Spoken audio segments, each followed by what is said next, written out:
put the Neuralink device in there.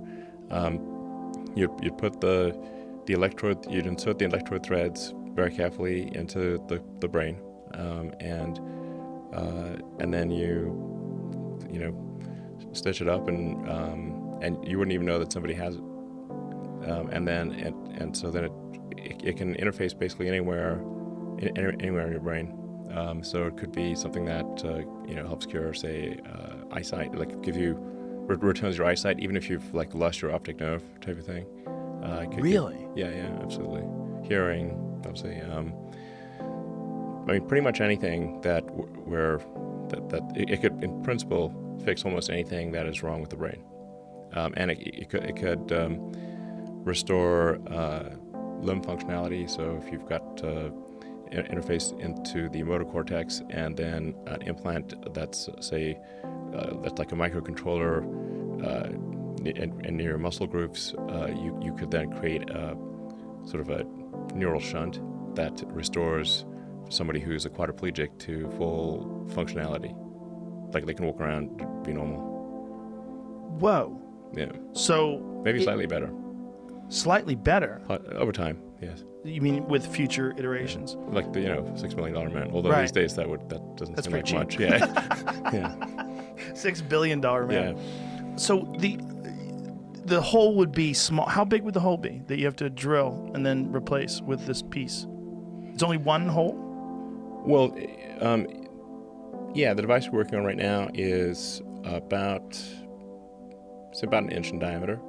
And your skull's pretty thick, by the way. So skulls are... Mine is, for sure. It might actually literally be.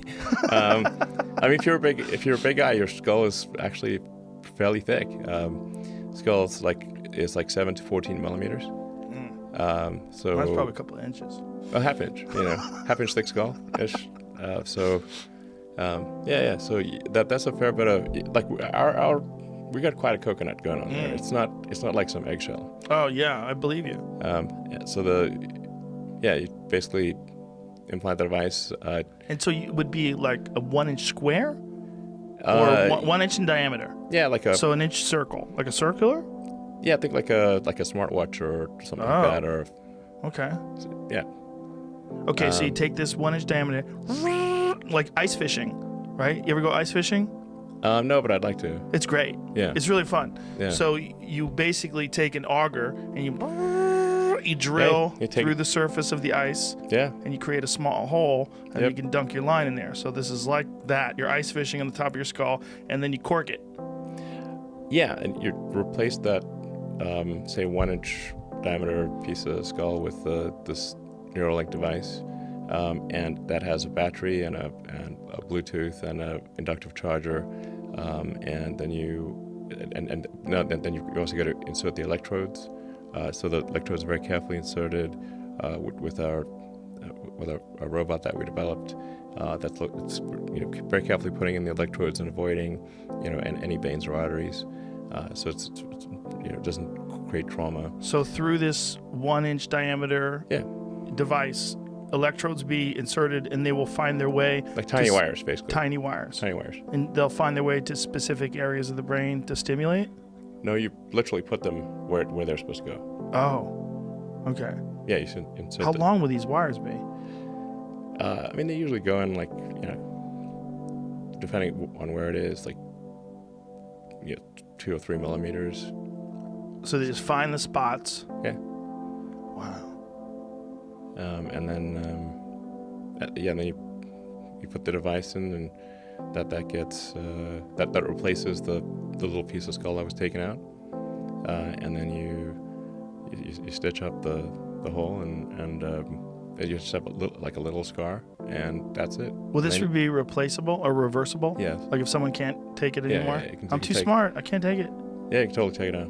And what is besides restoring limb function and eyesight and hearing, which are all amazing, is there any cognitive benefits that you anticipate from something like this? You could for sure. Basically, it's a generalized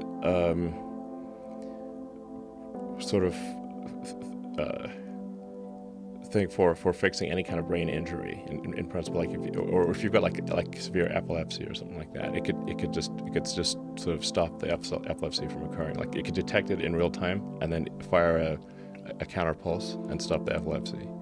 I